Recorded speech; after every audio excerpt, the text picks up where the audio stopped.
Today we're going to look at how to add a sports science question and questionnaire to our calendar.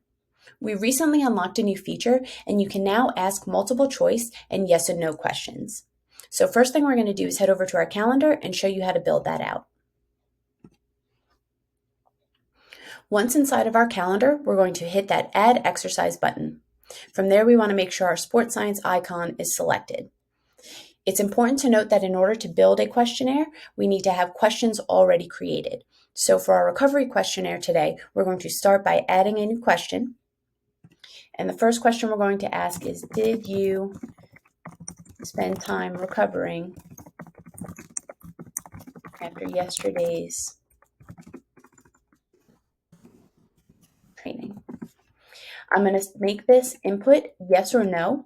So for my abbreviation up here, I'm going to put recovery, yes, no.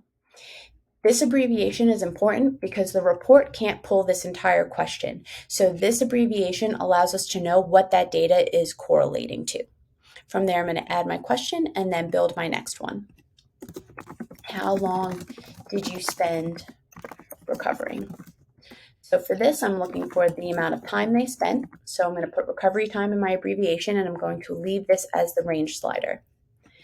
From there, I want to take a look at anything between 0 and 60 minutes.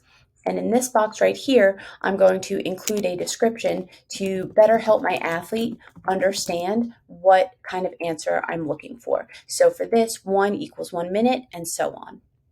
From there, I'm going to set my lower and upper threshold to help me be able to see in the report whether the athlete showed an unsatisfactory, satisfactory, or excellent response. So anything outside under this 30 is going to be unsatisfactory. Anything between 30 and 45 is going to be satisfactory, and then anything above 45 is going to be excellent. I do have the option of inverting this if the lower value is my preferred value. However, I'm going to leave that off and add that question.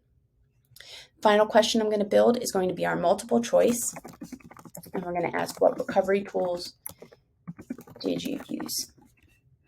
Again, I'm going to add in my abbreviation, and then for this I'm going to select my multiple choice option.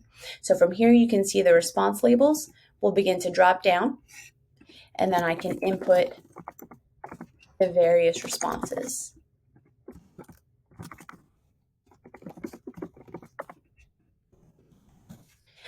Over here, I have the option of adding a numerical weight to each response.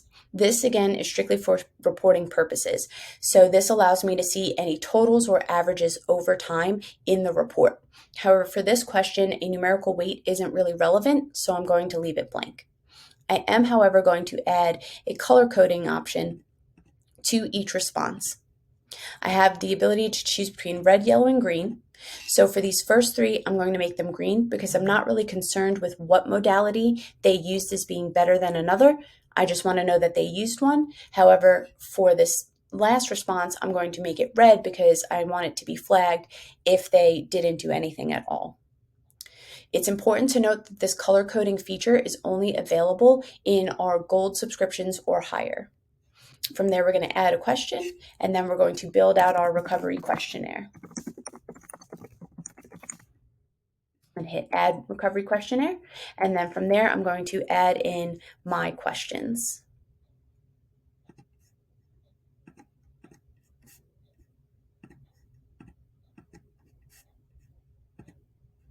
Now that I have my questions selected inside of my questionnaire, I'm going to add to the workout, and we will see it populate right there. Now we're going to take a look at it from the athlete perspective. So inside of the athlete's workout entry, I'm going to select the questionnaire and we'll see how it drops down from here. And then I'm going to be able to answer those questions.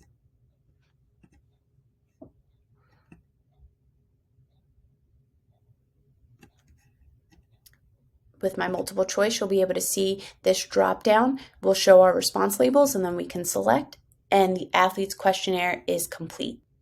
And remember, all of these questions and questionnaires can be edited and changed inside of your exercise database.